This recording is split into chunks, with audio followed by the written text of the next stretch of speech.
Episode 2 के अंत में हमने देखा कि पुलिस निकी को खत्म करने के इरादे से उसके घर तक पहुंच चुकी थी, लेकिन ऐन वक्त पर मैट ने उसे वहां से निकाल लिया। पुलिस के साथ जबरदस्त संघर्ष के बाद मैट आखिरकार निकी को अगली पेशी पर हाजिर करने में कामयाब रहा, लेकिन इसका भी कुछ खास फायदा नहीं हुआ। वो ऐन वक्त पर बयान बदल दिया। मैट के पास कोई रास्ता नहीं बचा था तो उसने हेक्टर की आइडेंटिटी रिवील कर दी, जिससे साबित हो गया कि हेक्टर व्हाइट टाइगर नाम के विजिलांटी थे और उस रात प्लेटफॉर्म पर वे निकी को बचाने के मकसद से गए थे। इस प्रकार केस उनके पक्ष में चला गया। वे जीत गए। ये बात मेयर फिक्स को हजम नहीं हुई। सब जानते थे कि फिक्स को विजिलांटियों से नफरत थी, क्योंकि वे उसके गैर कानूनी कामों में बेवजह दखल देते थे। अगली शाम जब हेक्टर व्हाइट टाइगर के रूप में अपने मिशन पर निकले तो उन्हें अंदाजा भी नहीं था कि कोई उनकी हर हरकत पर नजर रखे हुए था। अंधेरे में एक संदिग्ध शख्स उनकी ओर बढ़ा और अगले ही पल एक जोरदार धमाके की आवाज गूंज उठी। हेक्टर जमीन पर गिर पड़े और फिर सब कुछ शांत हो गया। फिक्स के मेयर बनने के बाद न्यूयॉर्क में अपराध दर तेजी से बढ़ने लगी थी। अगली ही शाम रेड हुक पोर्ट के करीब एक और वारदात हुई।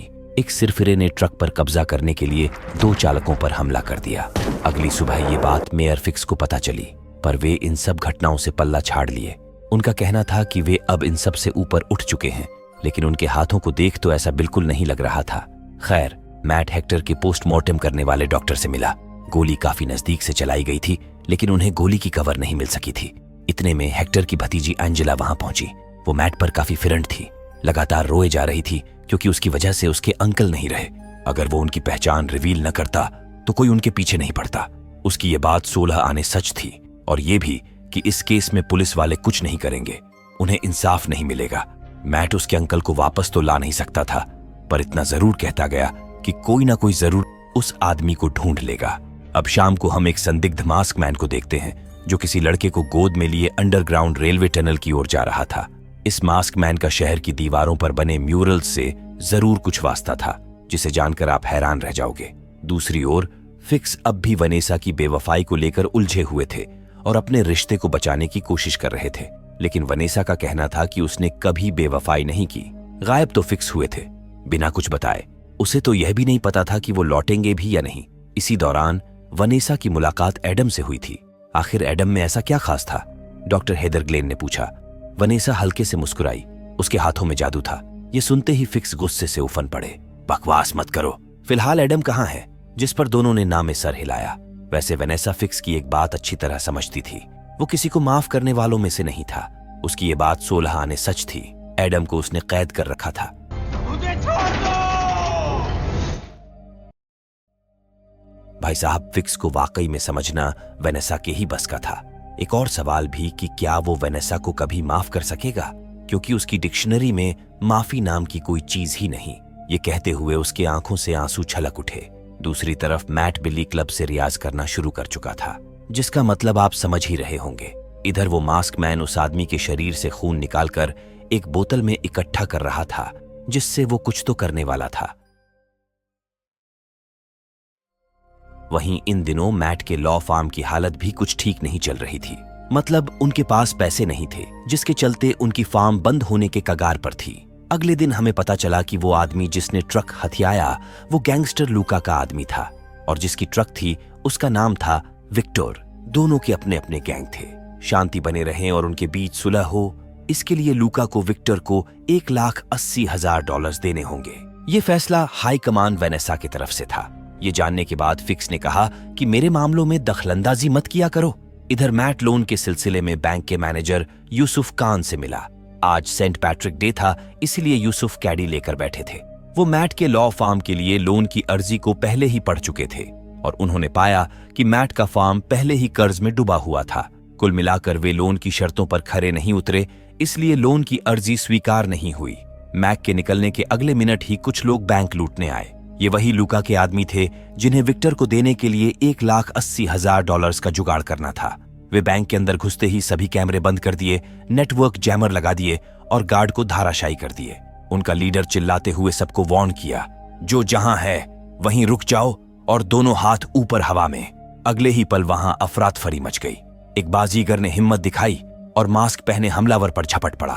हालांकि इसका भी कोई फायदा नहीं हुआ। चंद मिनटों में ही वे सबको घुटनों पर ले आए। इधर यूसुफ खान अलग ही डरे हुए थे। ऊपर से फोर्ड का कनेक्शन भी कट हो चुका था। मैट लोन के सिलसिले में कर्स्टन से बात करते हुए लौट ही रहा था, तभी उसे कुछ आवाजें सुनाई दी। वो फौरन उसे पुलिस को फोन करने को बोल वापस बैंक की तरफ लौट चला। तब तक वे मैनेजर को भी दबोच लिए। इतने में मैट बैंक के अंदर दाखिल हुआ। आखिरकार उन्हें पता चला कि उन्होंने तो बैंक का मैन दरवाजा बंद ही नहीं किया था। खैर, मैट को भी बंधकों के साथ बंदी बना लिया गया। यूसुफ खान मैट को वापस देख हैरान थे, क्योंकि वो तो जा चुका था। वैसे मैट की एक खूबी थी कि वो किसी के भी धड़कन को सुनकर उनकी पहचान कर लेता था। सारे लुटेरों की धड़कन सुनने और उनकी पहचान करने के बाद वो सही समय के आने का इंतजार करने लगा। अगले पल बैंक के बाहर पुलिस के गाड़ियों का तांता लग गया। लुटेरे समझ ही नहीं सके कि आखिर पुलिस तक बात कैसे पहुंची। खैर, उनका लीडर अब भी अपने इरादे पर कायम था। वे जल्द ही कान को धमकाने लगे, मैनेजर के बारे में पूछने लगे। कान ने बताया कि मैनेजर आज छुट्टी पर है, जिस पर एक ने कहा कि अब बैंक का लॉकर तू खोलेगा। कान से हड़बड़ी में गड़बड़ी हो गई। वो लॉकर खोलने के लिए राजी हो गए। हालांकि वे असिस्टेंट मैनेजर थे और बैंक का लॉकर खोलना उनके बस की बात नहीं थी। मैट ये बात अच्छी तरह समझता था। उसने कान को समझाते हुए कहा, आप लॉकर मत खोलना और उन्हें गोल गोल घुमाते रहना। इस प्रकार पुलिस को कुछ और समय मिल जाएगा। वहीं लुटेरे फंसने की सूरत में प्लान बी भी साथ लेकर चले थे, जिसके तहत उन्होंने डिटेक्टिव किम से बैंक के बाहर आधे घंटे के अंदर 3 गाड़ियों की मांग की। साथ में धमकी दिया कि पुलिस ने कुछ भी चालाकी दिखाई तो ये बंधकों के लिए अच्छा नहीं होगा। डिटेक्टिव किम उनकी शर्त मान गई, लेकिन उनकी भी एक शर्त थी। उन्हें 2 बंधकों को छोड़कर उनका भरोसा जितना होगा। लुटेरे उनकी शर्त मानकर 2 लोगों को जाने दिए। साथ ही साथ वो कान को लॉकर खुलवाने के लिए दबोच ले गए। जस्ट उनके बाद मैट वॉशरूम जाने के बहाने वॉशरूम गया और मौका देख मास्क वाले पर झपट पड़ा। फिर चंद सेकंड में ही उसकी बत्ती गुल कर दी। दूसरी तरफ कान मास्क वाले को इधर उधर की बातों में उलझाकर टाइम जाया कर रहे थे। तभी मैट एन वक्त पर पहुंचकर उन्हें बचा लिया। मतलब अब तक वो 2 लुटेरों को धाराशायी कर चुका था। तभी उनके लीडर ने रेडियो पर संपर्क किया। मैट के पास उससे बात करने के अलावा कोई दूसरा विकल्प नहीं था। मास्क वालों के लीडर ने गरजते हुए पूछा, लॉकर खोलने में इतना समय क्यों लग रहा है? जवाब में मैट ने कहा, मैनेजर बातें इधर उधर घुमा रहा है, लेकिन मैंने उसे खर्चा पानी दे दिया है। वो मैट की आवाज पहचान नहीं सका और मान लिया कि रेडियो पर उसका ही आदमी बात कर रहा है। हालांकि खतरा अभी टला नहीं था। ऊपर अब भी 3 नकाबपोश थे जो बंधकों को कभी भी नुकसान पहुंचा सकते थे। मैट के पास एक बेहतरीन योजना थी। इस लॉकर में जो कुछ भी था वो कुछ समय के लिए सभी को सुरक्षित रख सकता था। इसलिए मैट ने लॉकर खोलना शुरू किया।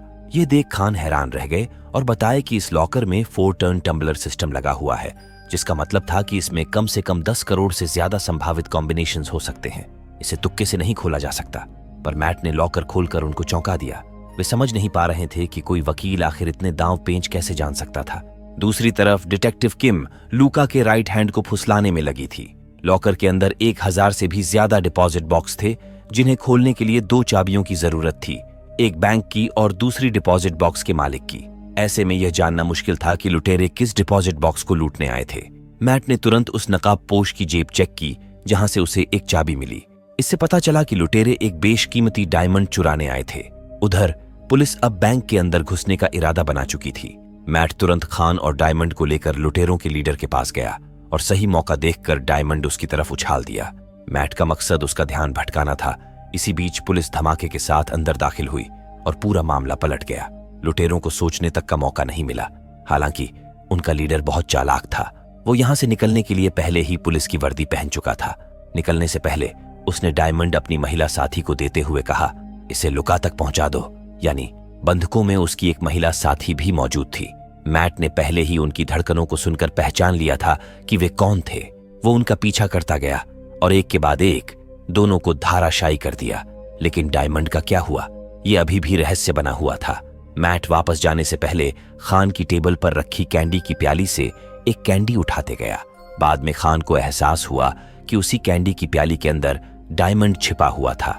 ये मामला अभी खत्म ही हुआ था कि दूसरी तरफ एक ट्रैकमैन को रेलवे लाइन के किनारे एक लाश मिली। वहीं एक सफाई कर्मी दीवार पर बने म्यूरल को धो रहा था, जहां से उसे एक रोंगटे खड़े कर देने वाली बात पता चली। इधर लुका मेयर फिक्स से मिलने उनके ऑफिस पहुंचा था। बात विक्टर को 18 लाख देने की हो रही थी, लेकिन फिक्स ने जरा भी रियायत नहीं बरती और उल्टा लुका को इस हफ्ते के अंदर रकम चुकाने का समय दिया। इस पर लुका ने तंज कसते हुए जवाब दिया, संभल कर मेयर साहब, कहीं ये 18 लाख आपके लिए भारी न पड़ जाए। फिक्स ये सुनकर अंदर ही अंदर गुस्से से तिलमिला उठा, लेकिन अपने गुस्से पर काबू रखते हुए बोला, अब तुझे 18 की जगह 28 लाख देने होंगे, 18 हर जाने के और 10 इस बेइज्जती के। लुका तरनाते हुए बोला, तुम अब इस अंडरवर्ल्ड की दुनिया का हिस्सा नहीं हो, इसलिए बेवजह पंगे मत लो। इतना हिदायत देकर वो वापस चला गया। कुछ देर बाद हम मेयर के दफ्तर में उसी सफाई कर्मी को देखते हैं जिसे म्यूरल की सफाई करते वक्त एक दिल दहला देने वाली सच्चाई का पता चला था। असल में वह म्यूरल इंसान के खून से बनाया गया था। ये वाकई में हैरान करने वाली बात थी, इसीलिए मेयर ने तुरंत एक मीटिंग बुलाने का आदेश दिया। दूसरी तरफ हम हेक्टर की भतीजी एंजेला को देखते हैं, जो मैट से मिलने उसके ऑफिस पहुंची। उसने मैट को बताया कि उसके अंकल किसी सीक्रेट मिशन पर थे, वो कुछ पता लगा रहे थे। उनका मिशन अचानक गायब हो रहे लोगों से जुड़ा था। हेक्टर पहले भी मैट से इस बारे में चर्चा कर चुका था कि शहर से लोग रहस्यमय तरीके से गायब हो रहे हैं। यहाँ मैट एंजेला को इन सब मामलों से दूर रहने की सलाह देता है, क्योंकि इसमें उलझकर वह खुद मुसीबत में पड़ सकती थी। लेकिन एंजेला पीछे हटने नहीं, बल्कि हेक्टर के मिशन को पूरा करने का इरादा लेकर आई थी। उसे ज्यादा जानकारी तो नहीं थी, लेकिन इतना जरूर पता था कि सारी किडनैपिंग ओल्ड क्यू लाइन के आसपास हुई थी, जो फिलहाल बंद पड़ी थी। मैट ने उसकी मदद करने से इनकार कर दिया और उसे फिर से इस मामले से दूर रहने को कहा। एंजेला काफी उम्मीद लेकर आई थी, लेकिन जब उसे मैट का जवाब मिला तो जाते जाते उसने अपने अंकल की एक बात दोहराई, जो काम खुद कर सको उसके लिए किसी का मोहताज मत बनो। और आज उसे एहसास हुआ कि उन्होंने सही कहा था। खैर, तब तक फिक्स के दफ्तर में मीटिंग शुरू हो चुकी थी। शहर भर में ऐसे 12 म्यूरल मिले थे जिनमें 18 लोगों का डीएनए पाया गया था, लेकिन हर म्यूरल में 5 अलग अलग डीएनए प्रोफाइल थे। अगर हर म्यूरल में 5 डीएनए प्रोफाइल हैं, तो अनुमान लगाया गया कि कुल 60 लोग होंगे। कमिश्नर ने सुझाव दिया कि इस खबर को मीडिया में फैलाकर लोगों को सावधान किया जाए, लेकिन फिक्स ने इस प्रस्ताव को ठुकराते हुए कहा, अगर हमने ये खबर फैलाई तो वो शख्स सतर्क हो जाएगा और कहीं छिप जाएगा। उसी रात उस दरिंदे ने 2 और लड़कियों को अपना शिकार बना लिया। उधर मैट को भी चेरी के जरिए उस पेंटिंग बनाने वाले शख्स के बारे में पता चल चुका था। उसकी पेंटिंग पूरे शहर भर में फैली थी और नाम लिखता था म्यूज। म्यूज का एक और कारनामा सामने आने के बाद मेयर को इसमें अपना फायदा नजर आया। इस केस की आड़ में उसने एक टास्क फोर्स का गठन किया, जिसमें सारे लफंगे भरे पड़े थे। फिक्स ने कमिश्नर को बताया कि उनके पास खास ताकत और सहूलियत होगी, साथ ही उनके पास बॉडी कैमरे भी नहीं होंगे। ऊपर से इस टास्क फोर्स की कमान पूरी तरह फिक्स के कंट्रोल में होगी। कमिश्नर चाहकर भी कुछ नहीं कर सके और जल्द ही इस टास्क फोर्स का गठन कर दिया गया।